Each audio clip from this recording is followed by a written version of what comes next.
Hello everyone, હું Mehul sir આપ સૌનું સ્વાગત કરું છું મારી ચેનલ ધ બ્રાઇટર્સ.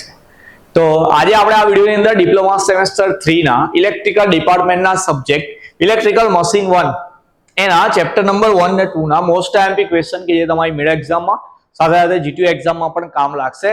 તો આટલા ક્વેશ્ચન આપણે એકદમ પાક્કા કરવાના છે કે જેથી તમારી મિડ સેમ બી ક્લિયર થઈ જશે. સાથે સાથે જીટીયુ તો આપણે પહેલા બીજા સેમમાં ક્લિયર કરી છે, તો આ સેમની અંદર બી આપણે જીટીયુમાં સારા એવા માર્ક્સથી પાસ કરીશું ઇફ કે જો આપણે આ ક્વેશ્ચન તૈયાર કરીશું.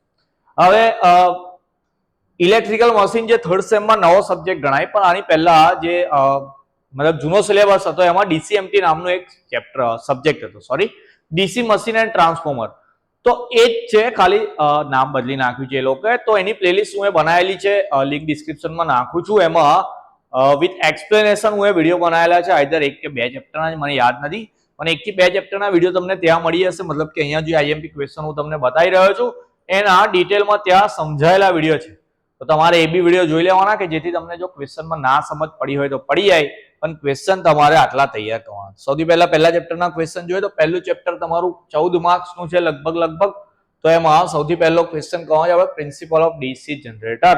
તો ડીસી જનરેટરનો સિદ્ધાંત એટલે કે કયા સિદ્ધાંત પર કામ કરે છે. સિદ્ધાંત સિમ્પલ છે એનો કે ભાઈ મિકેનિકલ એનર્જી આપીએ આપણે તો એમાંથી ઇલેક્ટ્રિકલ એનર્જી બનાવે. એક બ્લોક ડાયાગ્રામ દોરવાનો, પછી પેલું વાહક વાળું બી લખવાનો. પેલો જે બોલ્યો હું મિકેનિકલ માંથી ઇલેક્ટ્રિકલ આવે એ તો કોમન પીપલ માટે છે, પણ આપણે ઇલેક્ટ્રિકલ એન્જિનિયર છે તો એમાં કેવી રીતે થાય એ બી આપણે દર્શાવવાનું કે જેમાં કોઇલને આપણે ફેરવવાની છે ચુંબકીય ક્ષેત્રની અંદર. ઓકે, ચાલો બીજો ક્વેશ્ચન આપણો construction and parts of DC generator. તો ડીસી જનરેટરની એક આકૃતિ દોરવાની કે જેમાં કયા કયા ભાગ છે, ભાઈ યોક છે, પોલ છે, વાઇન્ડિંગ છે, એ બધા ભાગ શાના બનેલા હોય અને કયું કામ કરે. જેમ કે એવું માનો કે યોક લખ્યું તમે, તો યોક છે ભાઈ ડાયનેમો સ્ટીલનું બને. શું કામ છે એનું? તો કે ટેક આપવાનું. તો 2 પોઈન્ટ્સ તમારે કમ્પલસરી લખવાના, એવી રીતે બધાના જ. ઓકે, ચાલો થર્ડ ક્વેશ્ચન જે most IMP EMF equation of DC generator. DC જનરેટરનું ઈએમએફ સમીકરણ લાવવાનું 5 Nm/60A વાળું મોસ્ટ આઈએમપી ક્વેશ્ચન ઇલેક્ટ્રિકલ મશીનની એક્ઝામ.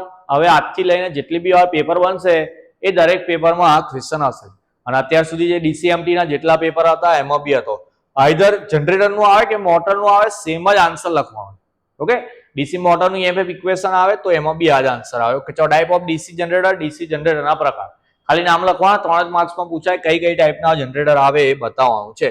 તો અહીંયા પછી જોઈએ next magnetising characteristics of DC generator. તો ડીસી જનરેટરની ચુંબકીય લાક્ષણિકતાઓ, જે પેલી BH કર્વનો એક ભાગ છે ડ્રો કરવાનો છે આપણે.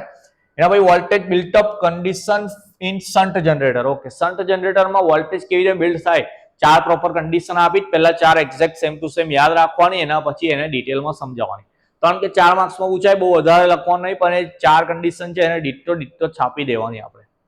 ઓકે, 7th ક્વેશ્ચન છે લોસીસ ઇન ડીસી જનરેટર. આખા સબ્જેક્ટની અંદર ડીસી જનરેટર હોય, ડીસી મોટર હોય, સિંગલ ફેઝ ટ્રાન્સફોર્મર હોય કે 3 ફેઝ ટ્રાન્સફોર્મર હોય, 4 ચેપ્ટરની અંદર આપણે લોસીસ ભણવાના છે. લોસીસ આઈએમપી ક્વેશ્ચન બી છે. ઓકે, 8 નંબર પર છે આપણો difference between left winding and wave winding. તો એ જે ડીસી જનરેટરમાં જે વાઇન્ડિંગ થતું હોય, 2 ટાઈપના હોય, લેફ્ટ વાઇન્ડિંગ, વેવ વાઇન્ડિંગ, કે જે તમે એફ ઇક્વેશનમાં બી લખશો તો એ વચ્ચેનો તફાવત છે એ બી કરવાનો છે, ટેક્સ્ટબુકમાં બી આપેલો છે તમને. ઓકે, ચાલો એના પછી જોઈએ ચેપ્ટર નંબર 2. તો ચેપ્ટર નંબર 2 તમારું ડીસી મોટર, એનું વેટેજ પહેલા કરતા વધારે લગભગ 18 માર્ક્સનું છે. ઓકે, એમાં પહેલા ડીસી મોટરનો સિદ્ધાંત કે જે ઇલેક્ટ્રિકલ ને મિકેનિકલમાં લઈ જાય, પણ એમાં બી ડિટેલમાં લખીશું આપણે. બેક ઈએમએફ શું છે, 3 માર્ક્સનો ક્વેશ્ચન છે, એ બી કરવાનો ખાસ. નેસેસિટી ઓફ સ્ટાર્ટર, એમાં 3.4 પોઈન્ટ. આ 3 માંથી એક ક્વેશ્ચન 100% આવશે, કેમ કે વેટેજ 18% છે. પણ એવું માનો કે 3.4 પોઈન્ટ સ્ટાર્ટર અને એની સાથે સાથે સ્ટાર્ટરની જરૂરિયાત બી પૂછાય તો એ 7 માર્ક્સનો ક્વેશ્ચન થઈ જાય કે ભાઈ સ્ટાર્ટરની જરૂરિયાત શું છે, 3 પોઈન્ટ સ્ટાર્ટર સમજાવો. અત્યાર સુધી એ રીતે જ પૂછાતો હતો એટલે કહું છું. તો 7 માર્ક્સનો ક્વેશ્ચન તમારો એક બની જાય એ રીતે. એના પછી સ્પીડ કંટ્રોલ છે. તો મોટરનું સ્પીડ કંટ્રોલ કઈ રીતે કરી શકો, 4 રીતો આપેલી છે, લગભગ ઓલમોસ્ટ બધી સેમ છે. આર્મેચર કંટ્રોલ કરો કે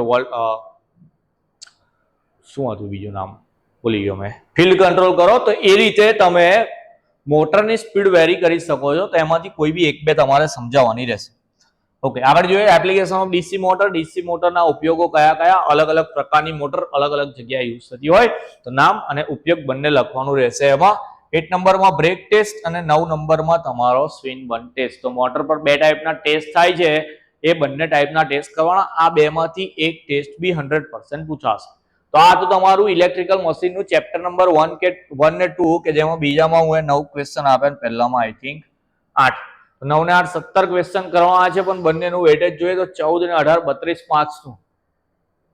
તો અમુક લોકોએ વિચારી લીધું હશે કે 2 ચેપ્ટરમાં પાસ થઈ જવાય, તો સીધી વાત છે કે જો આટલા 17 ક્વેશ્ચન કરશો તો આરામથી પાસ થઈ જશો.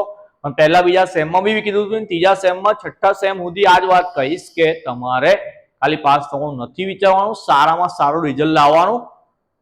હંમેશા તમારો ગોલ જે ઊંચો રાખવાનો. એટલે ગુજરાતીમાં એક કહેવત છે ને, નિશાન ચૂક માપ પણ નહીં માપ નીસું નિશાન.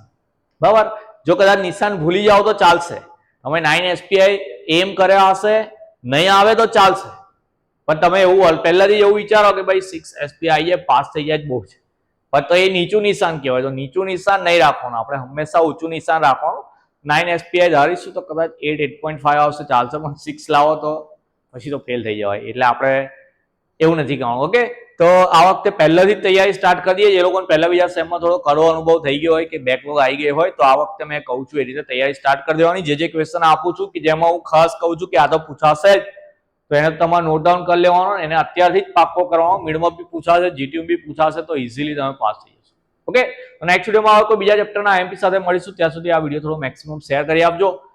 ચેનલ બહુ ટાઈમ પછી આવી છે તો જરા નોટિફાઈ કરીએ બધાને કે મેહુલ સર આવી આજે પાછા આવે. દરેક સબ્જેક્ટના દરેક બ્રાન્ચના IMP તમને મળી હશે.